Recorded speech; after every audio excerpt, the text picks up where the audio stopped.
Iniciamos ao vivo mais um programa Dias Melhores. Já estava com saudade, faz tanto tempo que eu não faço um programa ao vivo, acho que um mês.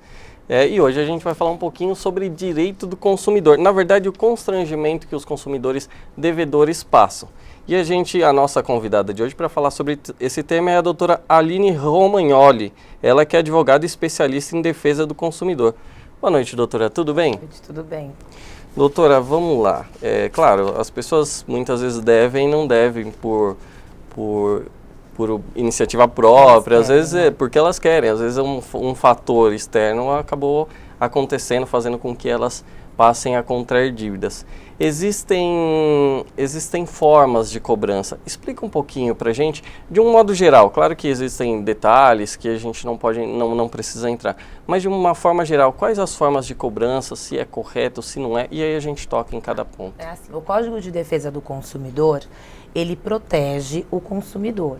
A lei protege o consumidor, só que a gente não pode esquecer que a inadimplência ela existe. Sim. Só que ela não pode ser tratada de maneira abusiva e vexatória, como muitas empresas de cobrança fazem.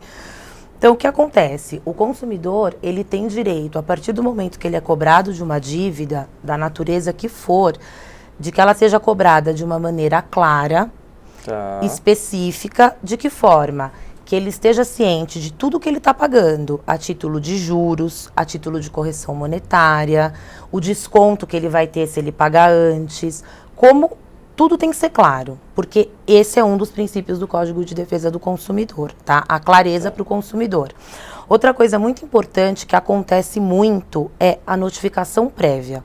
Nenhum consumidor pode ter seu nome inserido no SPC e no Serasa sem uma notificação prévia. Essa notificação prévia é o quê? É a cartinha que recebe em casa.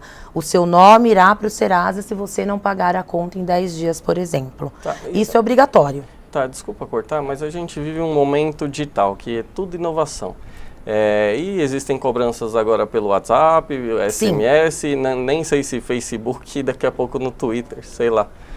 Isso é válido também ou depende da cartinha na residência com aviso de recebimento? Ou basta um SMS?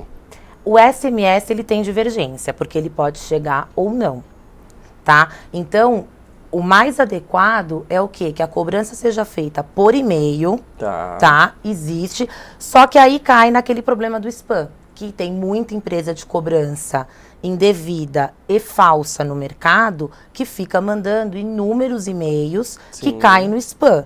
O ideal 100% é a cobrança que seja feita ainda pelo correio. Porque aí tem o aviso de recebimento e a pessoa sabe, o credor, ele sabe que o consumidor está recebendo. Com essa notificação prévia, aí sim o nome pode ir para o SPC e Serasa. Sem essa notificação, se o consumidor provar que ele não recebeu essa notificação, ele teve o nome inserido nos órgãos de imediato, cabe uma indenização na justiça. Então, por exemplo, vamos exemplificar para facilitar.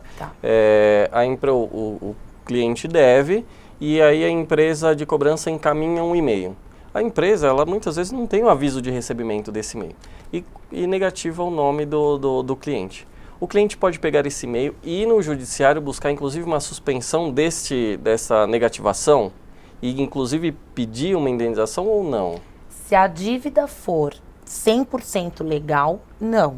Aí ele não tem esse direito. Agora, se couber uma discussão dessa dívida, aí sim, o que a gente costuma indicar e aconselhar? Se a pessoa ela tem problema com 100% com a negativação do nome, aí ela paga essa dívida em juízo, não paga direto para o fornecedor. Entendeu? Porque daí o dinheiro vai ficar disponível na justiça, não para o fornecedor. Discute a dívida para não ter. Porque se você paga a dívida e entra com uma ação, você pode pedir uma liminar para suspender a negativação do nome. Sim. O juiz vai dar de imediato. O dinheiro fica disponível na justiça, discute a dívida e lá na frente, se tiver algum problema, a pessoa levanta. E existem situações onde aquelas empresas muito chatas ficam ligando 500 vezes e liga no trabalho, e liga não sei aonde, e o consumidor realmente reclama de situações como essas. Isso pode ser considerado uma situação vexatória? Pode. Se for provado, pode ser considerado sim uma situação vexatória. Inclusive, a lei, no artigo 42 do CDC, ela prevê isso, que o consumidor ele não pode ser cobrado de maneira abusiva e nem de maneira vexatória. Tá. Ele pode ser cobrado dentro dos limites da lei. Agora, de maneira vexatória, ficar mandando milhões de SMS, ficar ligando no trabalho, você pode levar um colega de trabalho de testemunha, por exemplo. Deixando recado e deixa para um e fala com o outro. Isso não é permitido. Isso não é permitido. Tá. E, doutora, o que realmente pode acontecer? Isso aqui é uma pergunta que veio para a gente do nosso público, tá? Tá. O que realmente pode acontecer quando o consumidor fica muito tempo sem pagar as contas? Quando ele fica muito tempo sem pagar as contas, em primeiro lugar, o nome dele vai ser negativado, tá? Aí, a inserção do nome dele nos órgãos de proteção ao crédito, o próximo passo é a ação judicial. E a ação judicial, hoje, ela é um pouco mais rápida do que antigamente, até por causa do processo eletrônico. Uma ação judicial, ela pode ter penhora online, pode ter constrição de bens, claro que protegido todos aqueles casos, salário, bem de família, essas coisas não podem ser penhorados, mas pode acontecer isso. E o tempo que o nome do consumidor vai ficar constrito seria mais ou menos de 5 anos. É, porque essa dúvida, né? Muita gente fala assim, não, eu devo, mas já se passaram 3 anos, 4 anos. Então, fazendo uma análise, isso de fato existe. Isso, de fato existe. Entendi. Doutor, tá, cobrança extrajudicial, depois a constrição, isso existe. Tá bom. O programa é ao vivo e tem uma pergunta que é da Maria Luísa. Não está falando a cidade, mas vamos lá. Tá. As empresas de cobrança podem ir ao trabalho expor o funcionário? Se forem, o que vale como prova? Pode chamar a polícia? É mais ou menos na linha do que a gente estava falando. Pode ser feito um boletim de ocorrência, que serve como uma pré-prova, mas a prova ideal nesses casos seria um colega ali de trabalho que presenciou ser arrolado como testemunha num eventual processo de indenização por danos morais. É a melhor prova que tem. Mas impedir de imediato, acho que a polícia também é possível. Depende da atitude, do nível, da gravidade, né? Vai ser feito um boletim de ocorrência. Se tiver policial disponível, eles vão lá, vão constrangir. Mas o ideal seria pegar uma testemunha. Mas é bom fazer um boletim de ocorrência de ameaça, de situação vexatória, de constrangimento no ambiente de trabalho. Isso serve como uma pré-prova, é uma importante prova. Importante. Tem uma pergunta que é do Mário Canitz. É importante, é interessante essa pergunta. Se o cobrador se identificar como advogado, como ter certeza se ele é de fato advogado? Porque realmente as pessoas, vou intimidar, vou falar que eu sou advogado, põe um terninho e vai lá e fala que é advogado. Como fazer em uma situação dessa? Pedir a identificação funcional dele. E se ele não apresentar? Você pode ligar na OAB e pedir, porque é público, o nosso cadastro é público. Ligada ao nome, senão você não pode fazer uma cobrança sem se identificar. Simplesmente eu sou um advogado, eu estou cobrando para ver se ele paga mais rápido. E advogado de quem, né? Olha, eu sou advogado, então eu vim te cobrar porque você deve pro banco, sei lá. Não, tem que ter uma notificação, tem que ter um documento, tem que ser alguma coisa que comprove aquela cobrança. Tá, aqui tem uma outra pergunta que é também mais ou menos na linha do que a gente já falou. Quais os meios legais que as empresas podem usar para fazer esses tipos de cobrança? A gente falou do e-mail, do SMS, das ligações.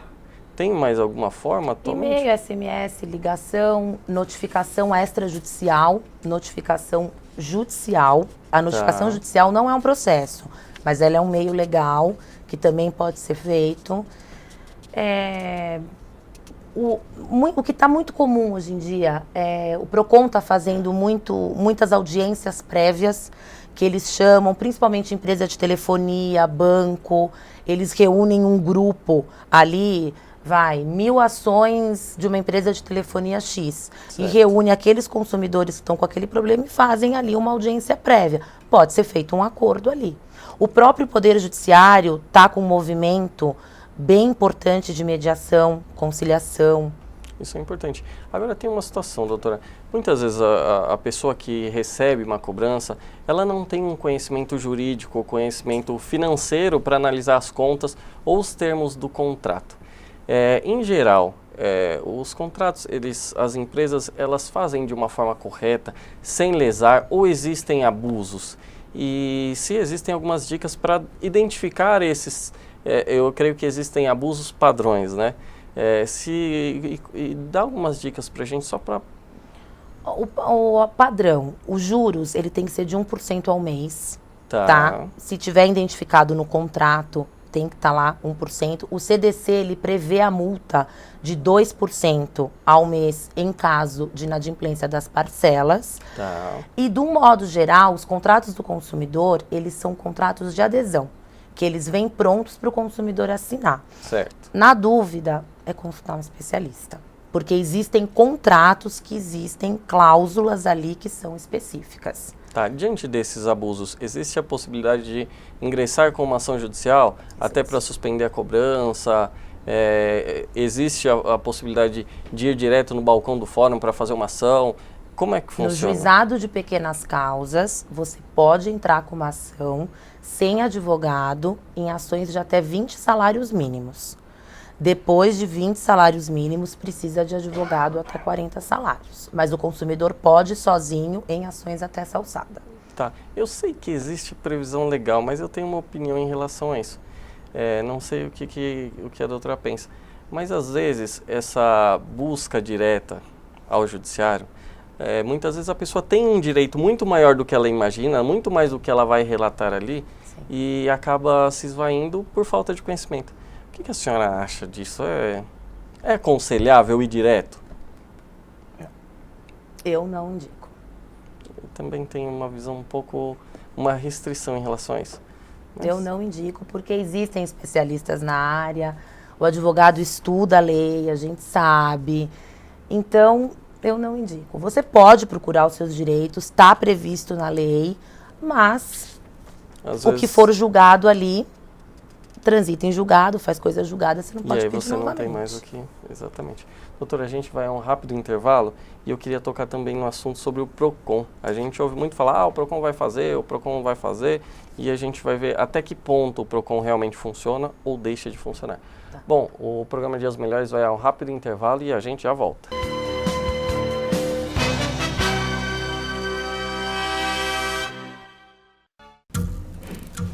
As formas de comunicação mudaram, porém a necessidade das pessoas serem ouvidas continua igual.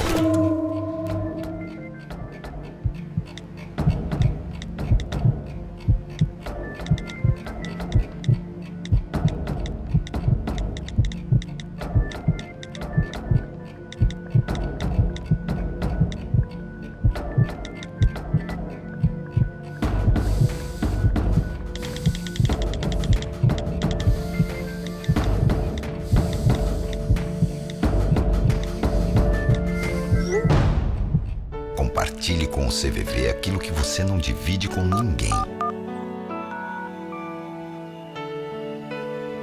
Valorizar a vida, é isso que o CVV faz.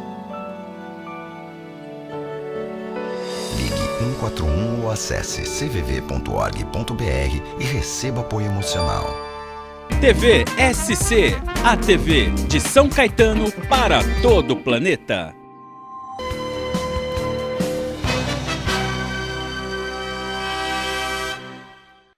Voltamos ao vivo com o programa Dias Melhores. A gente está falando um pouquinho sobre os abusos na cobrança em relação ao consumidor. E a convidada é a doutora Aline Romagnoli, advogada especialista em defesa do consumidor. Doutora, a gente encerrou o programa falando um pouquinho sobre o PROCON. Eu queria saber a efetividade do PROCON de um modo geral, na atualidade. Depois a gente verifica se existem novas leis ou não. O PROCON hoje ele é um órgão administrativo que pertence à prefeitura local. O consumidor, quando ele se sente lesado, ele pode procurar o PROCON. Na verdade, assim, existe uma sequência, tá? Que até o PROCON passa quando a pessoa procura o PROCON. O munícipe vai no PROCON da sua cidade, o PROCON faz uma tentativa de acordo, ele notifica, mas é uma notificação extrajudicial. Notifica a empresa para a empresa comparecer lá e responder aos termos da notificação. Existem PROCONs que eles até fazem movimentos de audiências prévias de conciliação para tentar resolver o problema ali e não levar para o judiciário.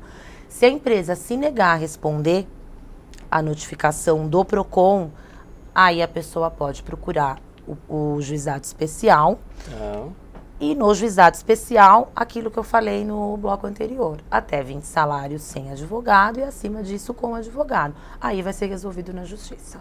Interessante. Doutora, a gente está com várias perguntas aqui e tem uma pergunta interessante da Marta Teixeira. Ela diz o seguinte: sou sócia de uma empresa com o meu marido.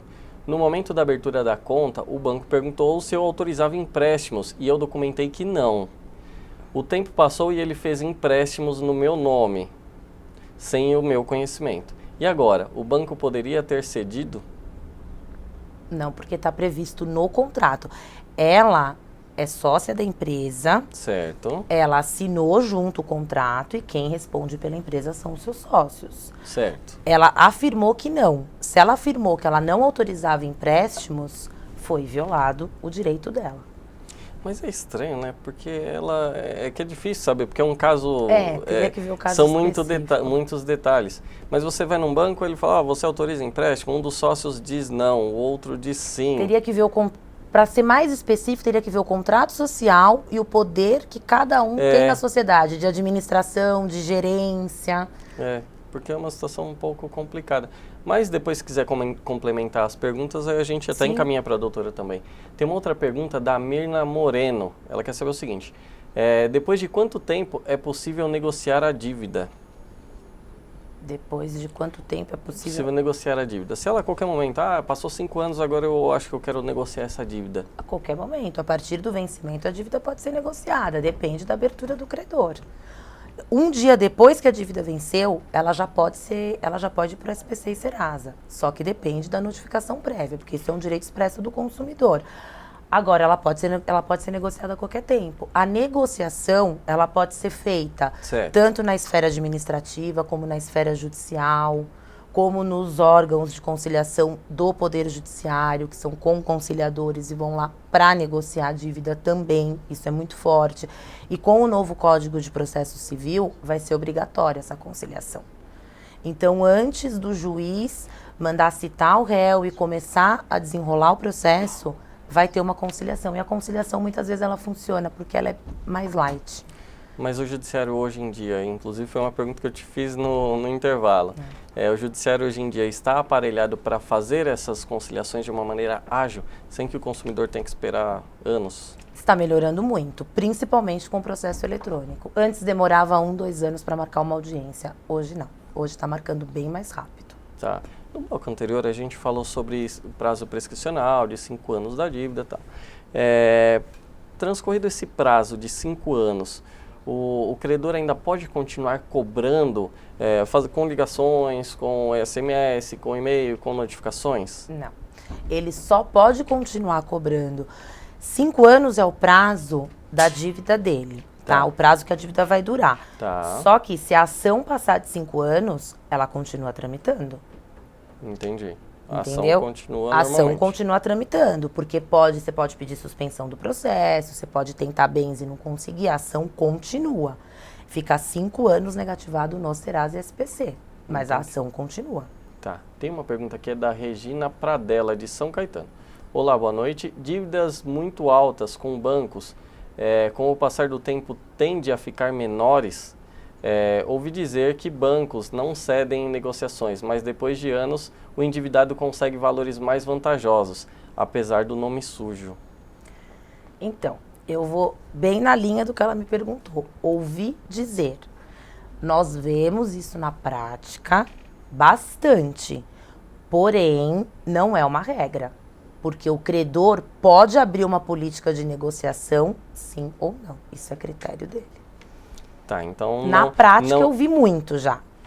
Tô falando o que eu vi na prática, que é exatamente na linha do que ela disse. Ouvi dizer, mas não é uma regra.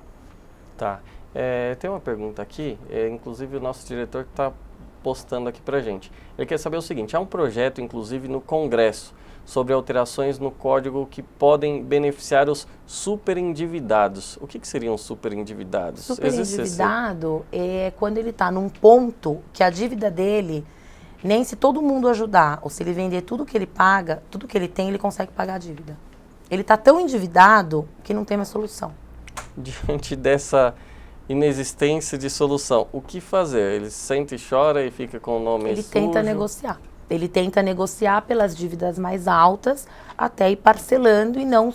Às vezes o grande problema do superendividado é que ele paga uma dívida com outra. Isso é fato. Tem uma pergunta aqui do Rodolfo, ele quer saber o seguinte: uma empresa pode deixar de contratar uma pessoa porque ela está endividada? Poder não pode, mas acontece na prática. Bancário tem uma previsão, que não pode ter nome negativado. Mas é uma previsão... É uma previsão legal. Eles não podem ter nome negativado. Bancário não pode. Quando eles entram no banco, eles assinam um contrato, eles não podem. Mas só com a instituição ou com qualquer instituição ou com qualquer tipo de cobrança? Eles não podem ter nome endividado com qualquer tipo de cobrança. Entendi. E, doutora, tem essa modificação, claro que é uma previsão ainda, sim, tá no Senado, de modificação do Código de Defesa do Consumidor. Sim. Fala pra gente um pouquinho dessas mudanças e se de fato vai beneficiar o consumidor. Nós temos algumas mudanças previstas muito interessantes. A primeira dela é a regulamentação completa do comércio eletrônico. Porque hoje no Brasil, a cada 10 brasileiros, 4 consomem pela internet. É quase metade do mercado de consumo já está na internet. Na previsão tem o quê? Tem a obrigatoriedade do endereço físico das empresas de website, tem a previsão de segurar um pouco o superendividamento, segurar um pouco a concessão de crédito, aquelas campanhas que saem sem muita previsão, sem juros, sem correção monetária, elas vão ser vedadas. Olha isso. Seria aumentar o poder do PROCON, isso vai ajudar muito, porque o PROCON apenas é um órgão administrativo hoje, ele precisa de uma regulamentação melhor na lei, até para ter mais eficácia. As ações coletivas com abrangência nacional, entrou num projeto, eles tiraram, agora quer entrar de novo, mas pode ser votado ainda também. Tá? E tem uma figura nova, muito importante, que está no projeto e pode ser votado, que é o assédio do consumo. Criação dessa figura, assédio de consumo. Se você conseguir provar na justiça que você foi assediado a consumir aquele bem, aquele produto, você consegue anular o negócio. Seria muito próximo do propaganda enganosa? Não, seria próximo ao assédio moral. Nossa. É o assédio de consumo. Você foi constrangido e você foi obrigado a consumir aquele item. E também existem as vendas casadas, né? Que também é muito próximo. Que já tem previsão. Você, por exemplo, claro, agora eu acho que menos recorrente, mas há um tempo atrás a pessoa ia no banco, olha, eu estou super endividado, eu preciso de crédito. Então tá bom, então eu te dou crédito, mas você tem que fazer um seguro. Hoje em dia eu acredito que esteja num grau menor. Aí já tá, tem assim, hoje em dia tem bem menos, mas ainda existe, ocorre. Né? Ocorre, mas não de maneira documentada. Né? Isso. Que é aí que fica a prova. Como que você faz a prova de um fato que... E gera uma indenização também, não? Se você fizer a prova, sim. O problema é que está acontecendo. Ainda acontece, mas que não é documentado. Como que você prova? Aí fica difícil, né? Tem mais uma pergunta que é da Meire Santos. Ela quer saber o seguinte: toda dívida gera uma ação judicial? Se não, qual o critério? A dívida, primeiro ela vai para os órgãos de proteção ao crédito, tá? SPC, Serasa. Se ficou lá, porque daí tem um boleto que vai para cobrança, para cartório. Aí o fornecedor, ele primeiro protesta esse boleto, ele tem um título ali. Ele pode executar ou não. 99% dos títulos executivos são executados na justiça. E seguindo essa linha da pergunta da Meire, essas ações em regra, eu sei, lógico, em regra não dá para falar em regra quando se trata de poder judiciário, mas dá para a gente ter um padrão, pelo menos da região do ABC. Elas tramitam de forma célere ou são muito vagarosas? A pessoa deve mesmo e consegue empurrar um processo durante 3, 4, 5, 6 anos? Isso é fato? Só para a gente explicar para ela a tramitação judicial, essa celeridade ou não. Hoje, a celeridade está começando a existir, até em razão dos processos eletrônicos, tá? Que eles estão tramitando mais rápido, o ABC inteiro já é eletrônico, o Tribunal de Justiça inteiro. Então, eles estão tramitando de uma forma mais rápida.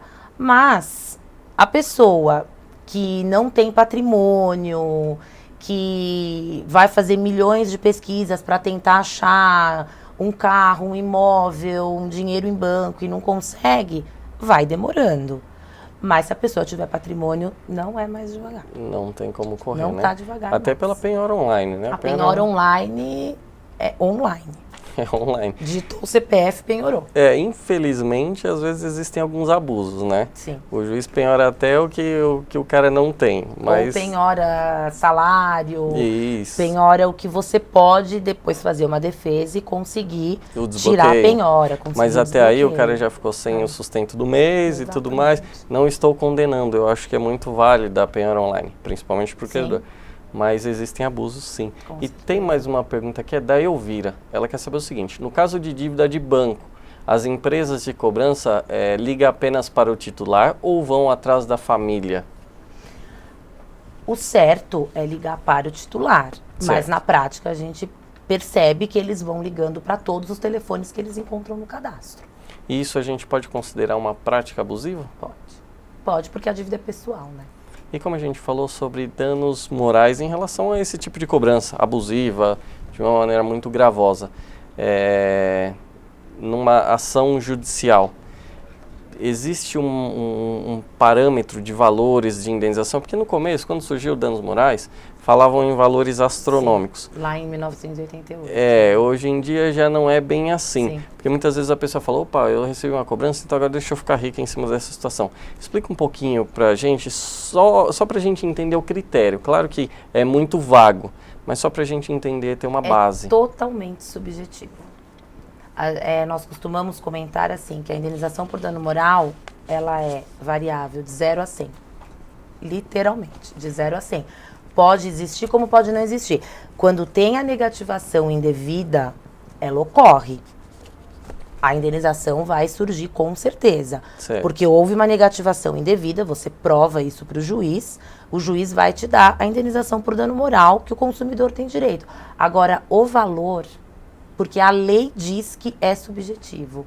Tá. Aqui no ABC a gente vê dano moral de 1.000, de 2, de 8, de 10, de 7. Eu tô pensando aqui nos meus processos e eu tô achando todos esses valores. Acho que depende muito da condição do cliente, né? Se ele não tinha nenhuma negativação, a profissão, socialmente como ele se apresenta e tal. Depende do valor da dívida que foi negativado.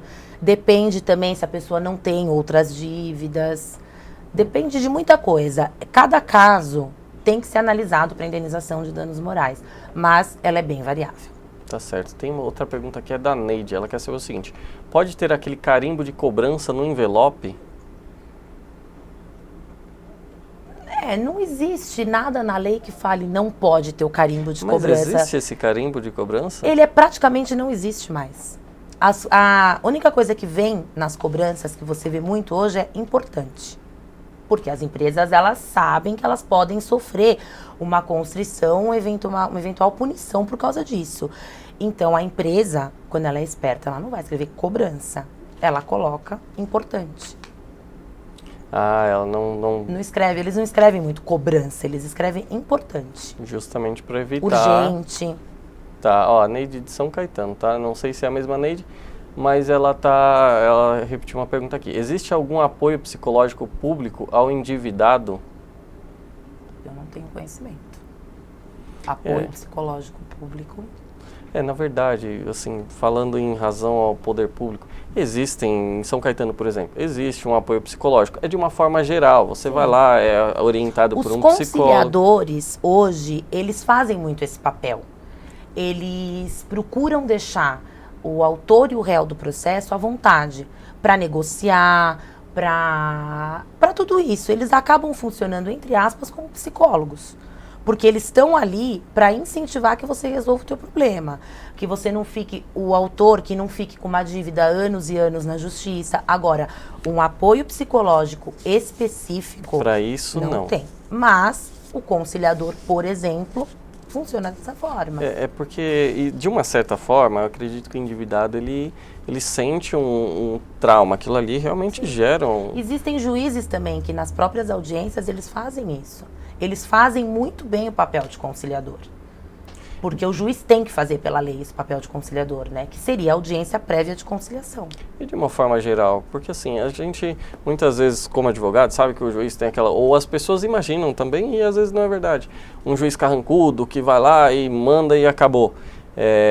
Será que essa figura de um carrancudo, de uma pessoa dura, vai ter o molejo, digamos assim, para fazer uma boa conciliação? Ou essa história, essa nova ideia de uma conciliação através de um mediador, ela é mais efetiva? O que você acha em relação a isso?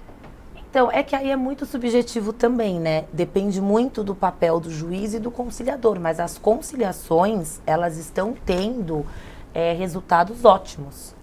Está cada vez aumentando mais. É efetivo, então. Tá tendo efetividade. E agora, com a mudança da lei, em março de 2016, que vai ser de caráter obrigatório a conciliação no Poder Judiciário, ela vai ser eficaz. Entendi. Porque ela funciona. Tá certo. Tem uma pergunta aqui, é da Carol Medina de São Bernardo. Ela quer saber o seguinte: eu fico recebendo mensagens de cobrança no meu celular o tempo todo e isso me incomoda. O que posso fazer? Na prática, ela dá um print na tela dela, manda pro e-mail dela, imprime, e se ela for cobrada judicialmente, ela junta essas cobranças para mostrar para o juiz. O abuso na cobrança? O abuso, você receber 2 SMS numa semana é uma coisa, você receber 50 é outra.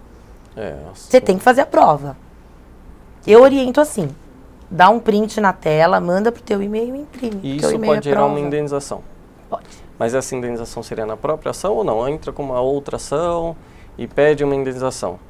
É que na prática hoje o Poder Judiciário está indenizando quando tem a negativação indevida do nome. Tá. A mera ameaça de negativação ou a mera cobrança, no caso concreto, só se for uma coisa muito abusiva. Como eu disse agora, você receber 2 mensagens é uma coisa, você receber 50 numa semana é outra.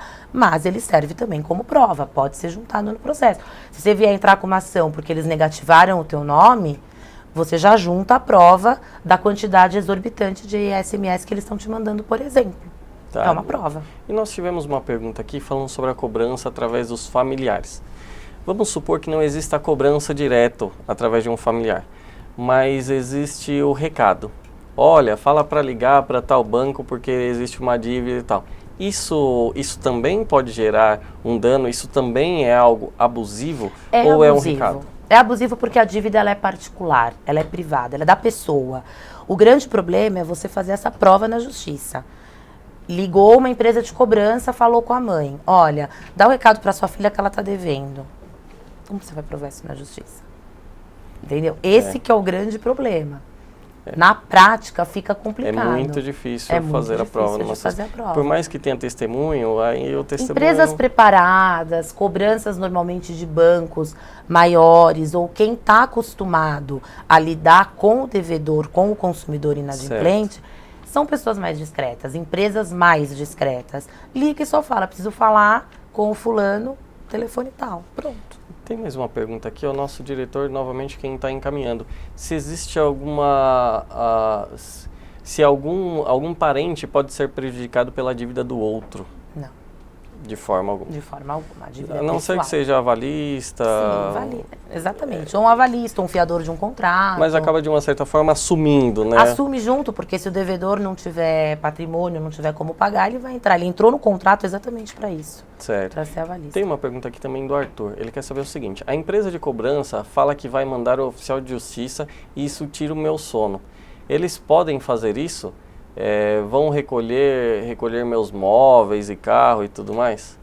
Isso era uma ameaça antigamente. Olha, só não pode levar aliança ou alguma coisa assim. A empresa de cobrança, ela não vai mandar oficial de justiça nenhum. Quem vai mandar o oficial de justiça é o juiz por meio de um processo judicial. E existe a impenhorabilidade de vários bens na lei. O salário, os bens que guarnecem a residência, os instrumentos de trabalho, tudo isso é impenhorável. Então, se vem uma ameaça dessa que... Se o oficial de justiça chegar na tua casa, ele vai certificar o que você tem ali. Sim. E é bem de família, é o que você está usando para o teu dia a dia, ele vai certificar que a casa possuía bens impenhoráveis. Tá bom. Doutora, o programa está chegando ao fim. Foi muito bom o papo, muito esclarecedor. E tem alguns segundinhos aí, se quiser se despedir do nosso público, fica à vontade, tá? Tá bom, agradeço também. Primeira vez que estou aqui, pretendo vir mais. Um bate-papo super bacana. Um tema atual. Sim. Hoje, no meio dessa crise que a gente está passando, está acontecendo com todo mundo. E, infelizmente, a gente tem que tentar se precaver da melhor forma possível. Porque as empresas abusam, sim. Tá certo. Doutora, mais uma vez bom? obrigado. E, de Imagina. fato, é um tema atual. Foi trazido justamente por esse momento econômico. Exatamente. Onde as pessoas estão endividadas, o país está passando por uma crise. Né? Então, por isso que a gente trouxe esse tema.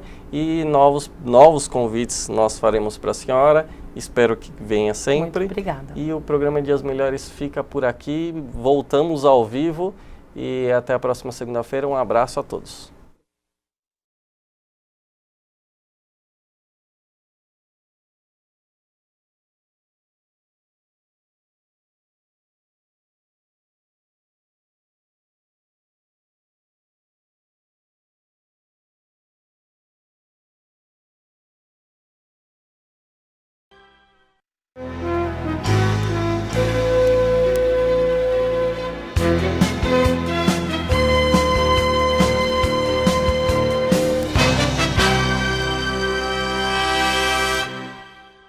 TV SC, a TV de São Caetano para todo o planeta.